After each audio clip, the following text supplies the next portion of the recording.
Fala galera, beleza? Vamos falar uma análise desse jogo então entre Fluminense e Flamengo, onde o Fluminense venceu por 3-1 o todo poderoso Flamengo de Renato Portaluppi, mas com o show do atacante Kennedy, né, o menino da base aí do Fluminense, que acabou sendo destaque do jogo.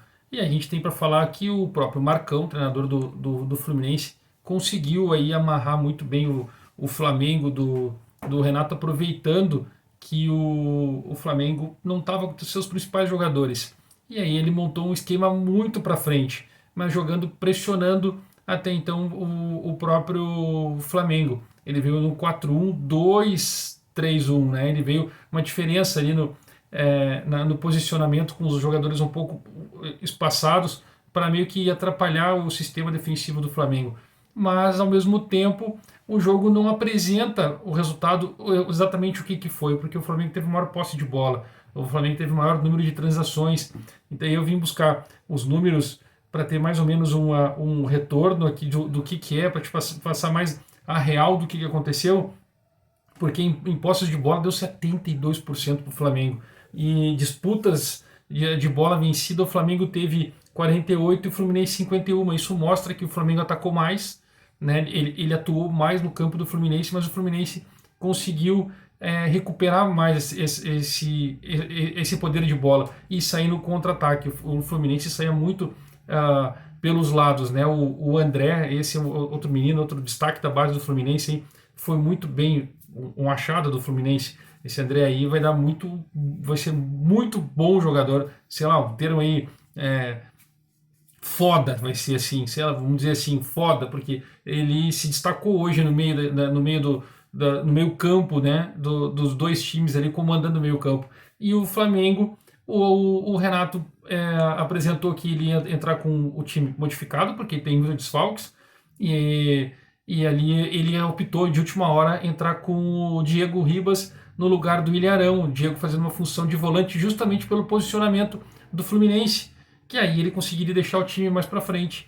E nesse momento, deixar o time mais agressivo, como foi, ele acabou tomando gol, ficou muito fragilizado o sistema de marcação do meio campo. O Thiago Maia estava indo para o ataque e deixava aquele espaço ali. E o Diego ficava mais centralizado no grande círculo ali, deixando Andrés trabalhar, Michael por um lado, Everton Ribeiro pelo outro.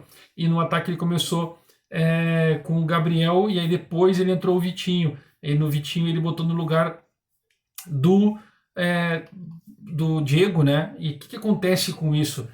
Ele ganhou trabalho de bola, ganhou possibilidade de virar o jogo para um lado e para o outro, só que o Fluminense foi mais agressivo, ele foi mais certeiro nos lances. Para gente ter uma ideia, em chutes a gol, precisão de chutes, na verdade, foram 54% do Fluminense, né? Ele teve 11 chutes e o Flamengo teve 16. Ataques foram os 3 gols convertidos contra um do Flamengo. E se tu analisar o gol do Flamengo, cara, o Flamengo foi num bate-rebate dentro da área e sobrou pro René bater de esquerda ali e entrou meio que no desespero. O Mateuzinho não foi tão bem, Everton Ribeiro ficou bem marcado. Para gente ter uma ideia, o posicionamento do setor defensivo do Fluminense, que eu particularmente diria assim, vão atropelar o Fluminense, cara. David Braz e o Manuel, o Lucas Claro, cara, não tem o que fazer, cara, vai atropelar. Aí ele vem com Marlon e Samuel Xavier, era só fazer o trabalho 2-1, 2-1 e agredir o Fluminense. E o Flamengo não conseguiu. Aí eu entro pela questão dos jogadores que estavam fora. Até o próprio Fluminense também estava sem o Fred, o Gabriel Teixeira, o Nino, Ganso, Hudson, que eu acho que o Hudson ainda é um pouco melhor, né, jogador que compõe bem o meio campo, e o Bodadilla, né, que estava fora. Do Flamengo, aí modifica, né? Tu perder esses jogadores no time do Flamengo, praticamente tu abandonar o Campeonato Brasileiro. E exatamente o que aconteceu, porque o Flamengo agora ele fica meio refém do que tem de pontuação no campeonato. Ele não jogou com o Felipe Luiz, que está suspenso, Bruno Henrique, Gabigol, Arrascaeta e Davi Luiz, todos no departamento médico. Ou seja, cara, Felipe Luiz, que tem uma armação tremenda pelo lado esquerdo.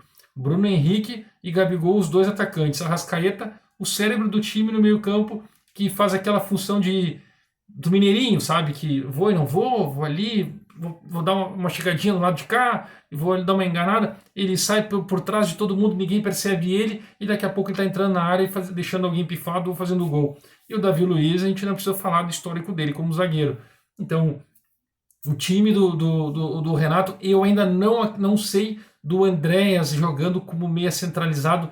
Não sei se é a posição dele. O Renato gosta muito de dizer que com a qualidade do jogador ele pode fazer aquela função, ele pode ir para cá. Aí ele já não botou o William Arão para botar o Diego Ribas. Ele perdeu o meio-campo ali contra o Fluminense, por mais que o Fluminense não que tenha se abdicado de jogar, mas teve um certo momento na partida que o Fluminense teve mais posse de bola. Até o comentarista falou assim: podemos dizer que o Fluminense está abdicando de jogar um bom futebol, jogando a bola para um lado e para o outro e não fazendo com que, não agredindo o Flamengo.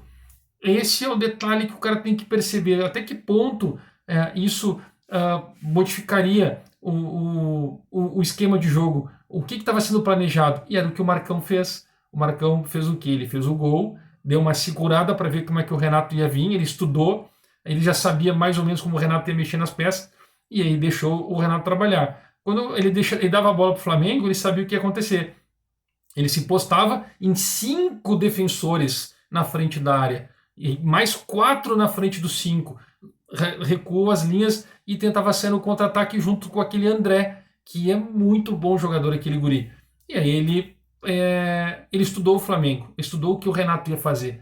Aí o Renato tentou mexer no segundo tempo, quando ele tira o Diego, aí ele já entendeu, de cara, ele não vai ter mais ninguém. Ele botou um outro atacante e ficou sem um volante principal, o cara marcador. Aí o Renato se jogou para frente. Ele sempre faz isso. Dá para lembrar no jogo que o Grêmio tomou 5-0 do Flamengo, que ele abriu o meio campo e tomou uma sacolada. Depois a gente dá para lembrar contra o Santos, que ele fez a mesma coisa, que tomou 2 gols, ele se apavorou, abriu o jogo e tomou o restante.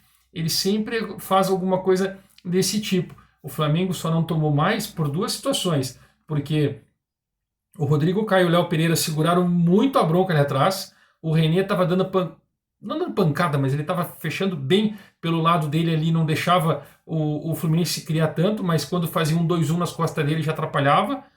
E aí tinha qualidade, porque o Diego Alves também é um bom goleiro, salvou alguns lances ali que poderiam acarretar em mais gols. Era para ter sido uma sacolada, mas o Fluminense também foi agredido, né? Mas não tinha a qualidade de um Gabigol, do Bruno Henrique, e aí a gente sabe que quando tira esses caras, o Flamengo desce o salto e fica igual ao futebol do jeito que está hoje.